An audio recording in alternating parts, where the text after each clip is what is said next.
There's lots to talk about here. My wife, aka executive producer, has sent a couple videos. I have no idea what we're in store for. Let's find out together. Crime Squad. A little puppy. Oh no, a puppet.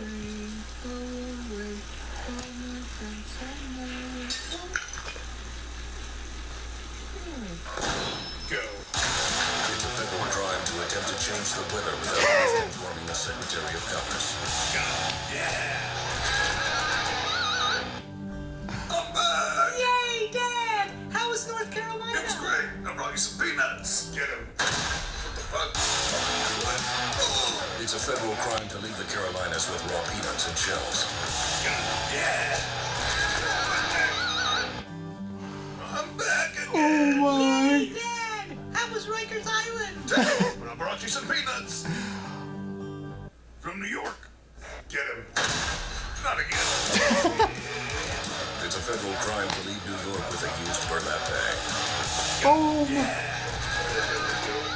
Oh my. There's lots to talk about here. This reminds me of a book, I think it's called 10 Felonies a Day. How basically we all commit felonies every day without even knowing it. Felonies that most people would have no clue even exist on the books. The idea of leaving a state with raw peanuts in the shell. And you know, somebody somewhere at some point thought, oh, this is something we need to really worry about, is our peanuts leaving the state. And maybe they were worried about, I don't know, contaminating other crops or agriculture issues like that. Or maybe they were just trying to control the flow of goods in society. The whole idea of controlling the flow of peanuts just shows you what is going on in our government with government monopolies and with people who wield power and people who use their power and their money to try to influence government.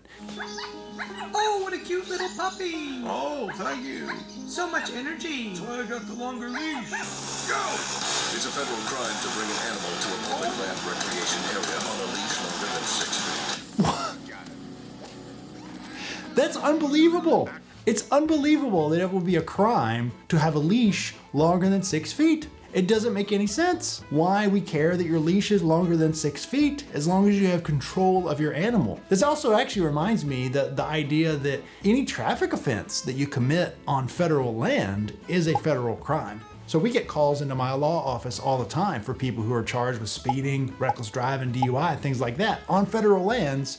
And where do you gotta go for court? Federal court. So it's a federal crime to commit a traffic offense like just speeding on George Washington Memorial Parkway up in DC.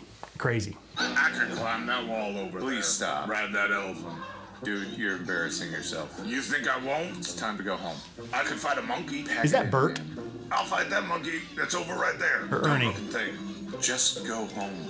I'll bet you $10 I'll go in there and beat up that monkey. Get it? It's a federal crime to gamble at the National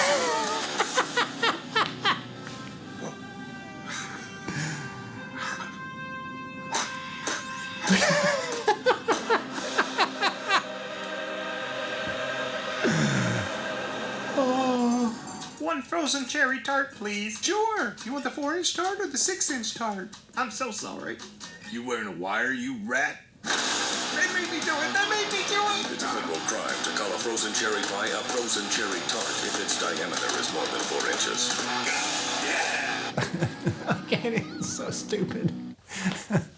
It's a federal crime to call a pie a tart and vice versa, depending on the size of the pastry. This just shows that we have so many laws on our books, and not just laws that regulate things. People think that the administrative state just regulates business and tries to keep things orderly and makes for fair competition and keeps consumers safe. But when we make things a crime, like the size of your pie tart, it makes no sense at all. And I can't even talk about it because it makes no logical sense. What I'd really like to see in this Crime Squad series is how to respond if the Crime Squad puppets show up at your house. Maybe I need to get some puppets. And in case the Crime Squad shows up at your house, check out our next video on what to do if the SWAT team comes knocking at your door. And remember, don't talk to the police.